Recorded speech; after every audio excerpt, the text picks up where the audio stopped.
हाय दोस्तों, नमस्कार। आज हम फिर आपका स्वागत करते हैं यूट्यूब चैनल हिंदी मार्गदर्शन XYZ पर।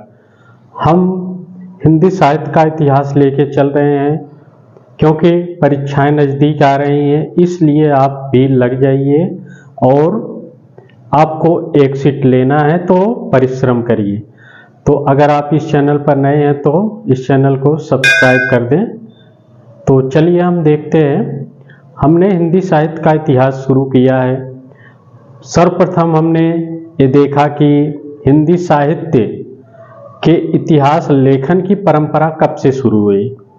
इसके बारे में देखा किस विद्वान ने सबसे पहले हिंदी साहित्य के इतिहास को लिखा, इसका काल विभाजन कैसे हुआ। आज हम देखेंगे यहाँ पे आदिकाल का नामकरण। हम हिंदी साहित्य में अगर बात करें तो सबसे विवादित काल जो है आदिकाल है। इसका देख रहे हैं कितने विद्वानों ने अपने अपने मत दिए, अपने अपने अनुसार उनके नाम रखे हैं।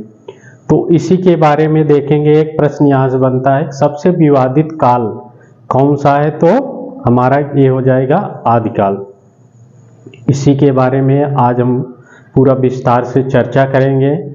जो प्रश्न बनते हैं, जो महत्वपूर्ण लेखक हैं जिन्होंने नामकरण किया है, उसी के बारे में हम चर्चा करेंगे।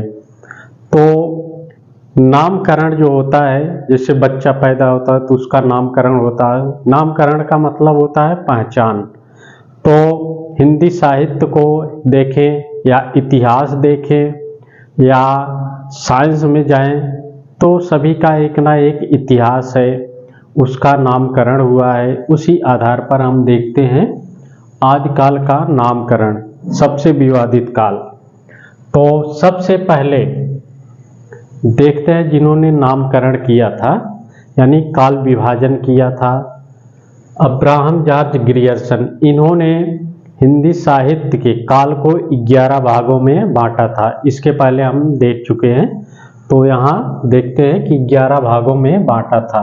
सबसे पहला जो काल था इनका आदिकाल। तो आदिकाल को नाम इन्होंने क्या रखा, इन्होंने आदिकाल को चारण काल कहा।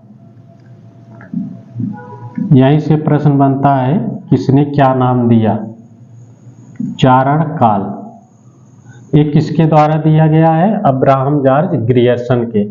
और सबसे महत्वपूर्ण जो नामकरण माना जाता है आचार्य रामचंद्र शुक्ल। इन्होंने आदिकाल को, उस समय जो परंपराएं चल रही थी, राजाओं के आश्रय में कवि लोग रहते थे, उन्हीं के गुणगान, उन्हीं के युद्धों का वर्णन करते थे, उन्हीं के रास लीलाओं का वर्णन करते थे।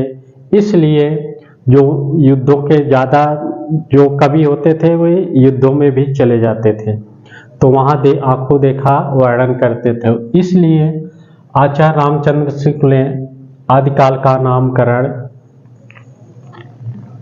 वीर गाथा काल कहा। वीर गाथा काल, काल यानी समय होता है। फिर मिस्र बंधु ने आदिकाल को आरंभिक काल कहा।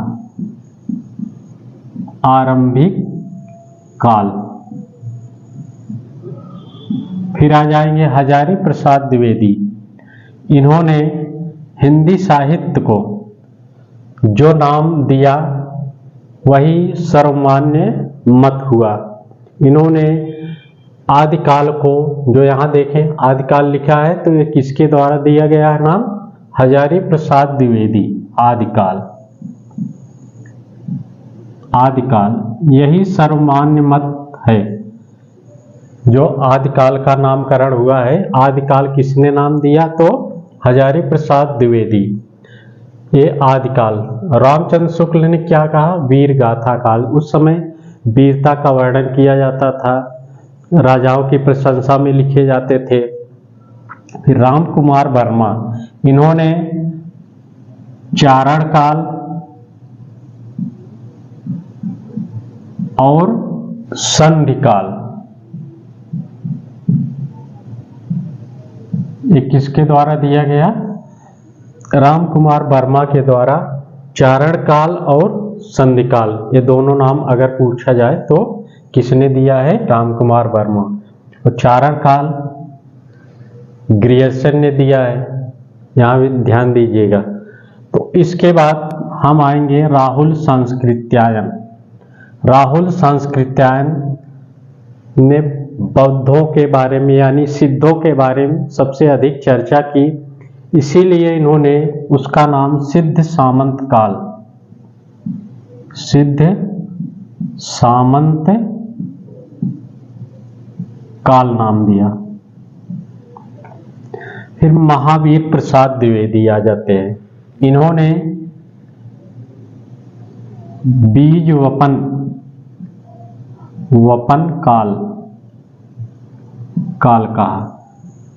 फिर इसके बाद विश्वनाथ प्रसाद मिश्र, इन्होंने वीर काल कहा, वीर काल। राम खिलावन पांडे ने संक्रमण काल।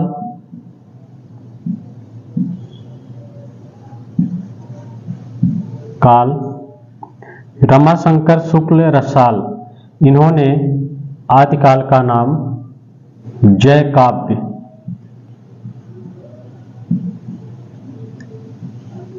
काव्य नाम दिया। और धीरेन्द्र वर्मा और चंद्रधर शर्मा गुलेरी ने अपभ्रंश काल कहा, अपभ्रंश काल। केवल नामकरण ही याद पूछे जाते हैं। मोहन अवस्थी और सुमन राजे ने आधार काल नाम दिया। फिर आ जाएंगे हमारे पृथ्वीनाथ कमल कुलश्रेष्ठ, इन्होंने क्या नाम दिया? अंधकार काल। फिर गणपत चंद्र गुप्त, प्रारंभिक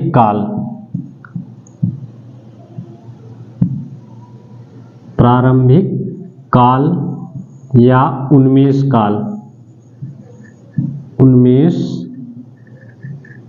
काल।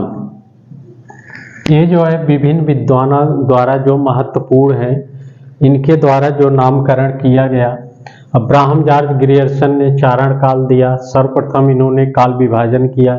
इसके बाद शुक्ल आ जाएंगे, वीर गाथा काल कहा, क्योंकि वीरता क्या उन्होंने उसमें रखा। फिर मिश्र बंधु आरंभिक काल, आदि काल जो है सर्वमान्य मत है, यही सबसे ज़्यादा माना जाता है। फिर अनेक विद्वान देखिए, आप यहाँ देखेंगे सभी ने इनका नामकरण किया है, जो आदिकाल का नाम दिया है, इसीलिए सबसे विवादित काल माना जाता है।